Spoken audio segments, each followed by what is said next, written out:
枪能改变的是你子弹准不准，射得快不快，还有就是射出去的那个速度。而最终使坏人失去攻击力的呢，是你子弹的表现。如果用小的子弹去对付大的目标物的话，就感觉像我们手上扎了一个仙人掌的刺一样。如果是小的创口使得动物的伤口发炎，那就是不人道的，在有一些州也是违法的。如果熟知John Wick电影的小伙伴们，John Wick的第3部就叫 Parabellum。Prepare for War。Hello， 大家好，我是 Bella， 感谢大家回来我的频道。这几天收到很多观众的留言，不管是关于机械知识的分享也好，还是视频质量，还有就是单纯给我加油打气，每条视频呢我都会看也会回，在这里再次感谢。废话不多说，我们切入今天的主题。今天我们聊一下子弹。子弹这个话题啊，要深聊3天3夜都不够。但本期视频呢是针对新手买家，我们来聊一下最常用的训练子弹和自我防卫子弹，如何挑选子弹，并且一些常用的子弹术语。当然啦，还有一些 fun fact。首先啊，为什么要了解子弹？当我们刚刚开始了解枪的时候啊，我们通常会选长得好看的，或者长得比较小的来隐藏携带，要么就是哪个明星用过的枪。大家呢会常常忽略选择子弹的重要性。但假设我们现在用一把枪在自我防卫，那到底是枪让坏人倒下还是子弹呢？要我说吧，都有。但我觉得最重要的一点呢，是你一定要练习。如果你连目标物都打不中的话，再多书本上的知识都是没用的。然后呢，接触到坏人的其实是那颗子弹，子弹的威力呢决定了它的杀伤力，而你手中的枪呢只是那个媒介，使得子弹顺利的飞出去。枪能改变的是你子弹准不准，射得快不快，还有就是射出去的那个速度。而最终使坏人失去攻击力的呢，是你子弹的表现。所以呢，选择对的子弹来对付目标物，在这里就显得特别重要了。杀伤力小的子弹呢，通常用于训练，或者是用来对付一些小动物。Bella 有一个朋友呢，家里的后院养了一些花果，然后呢，他用.22的子弹去专门射杀小兔子，因为他们老是要吃他后院的东西。虽然 Bella 认为这样的行为是不可取的，兔兔这么可爱，是不是？然后反过来呢，如果用大的子弹呢去对小型动物，那就像用大炮去打小鸟。如果用小的子弹去对付大的目标物的话，就感觉像我们手上扎了一个仙人掌的刺一样。如果是小的创口使得动物的伤口发炎，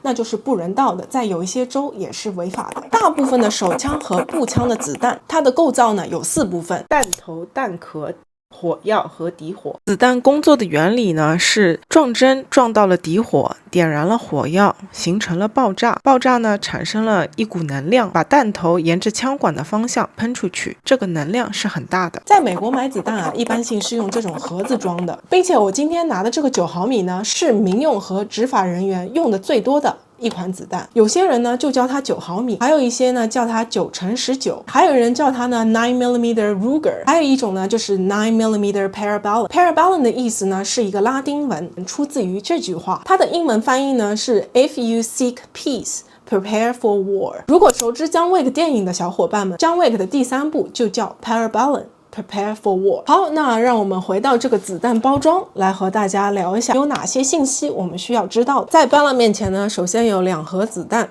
我们先用 Blazer 这一款子弹来聊。然后在它的右上方50代表里边有50颗子弹，然后下面写着 Brass Case， 是一种黄铜的弹壳。然后市面上呢还有 Steel Case， 长得像是那种暗一点的银色。Steel Case 呢稍微比较的便宜，但是呢我使用下来的感觉呢是有一点卡壳。还有一些呢是长得像银色的，也是黄铜的，但是它外面包了一层 nickel。然后我们再往下面看 Center Fire Cartridge。Center Fire 是什么意思呢？其实就是它这个底火是在当中的。还有一些.22的子弹呢就不是 Center Fire， 它整个底部呢就是以底火。然后呢在下面呢就是子弹的型号 9mm Ruger。 有一些子弹呢它也会把它这个型号写在子弹的底部。怎样来知道你的枪是打这个子弹的？其实从枪上面呢就会写得非常清楚。然后再往下面看115 grain 呢其实就是一个单位啊，115 grain 呢就是表示弹头重量。其实 Bella 认为啊，这个对于初学者根本就没有什么用啊。常用的呢就是115啊、124啊、147，然后它这个数字越大，弹头就越重。其实有经验的射击人士啊，他们只是觉得打某个弹头重量子弹会比较的精准，但是也是非常极少部分的专业王枪人士啊。然后后面的 FMJ 的意思就是 Full Metal Jacket， 还有一种叫法啊是叫 Ball Round， 它的意思呢其实就是指那个弹头是圆形的。 Full Metal Jacket 呢还可能是稍微有一点平的，那我们这里简称它叫圆头头割吧。还有一种常见的子弹头呢，叫 Jacket Hollow Point， 也叫 Hollow Point， 其实就是开花弹。开花弹呢，一般性用于自我防卫，因为它如果接触到了软的目标物，它就会开花。它开花之后呢，在目标物的体内就会阻力变小。这样子的好处是在于它不会飞出去打到一些物品啊，或者打到其他人啊。然后开花弹的创口呢，是比圆头割的创口还要大一点。圆头割呢，它穿透力就非常好了，然后它有可能就直接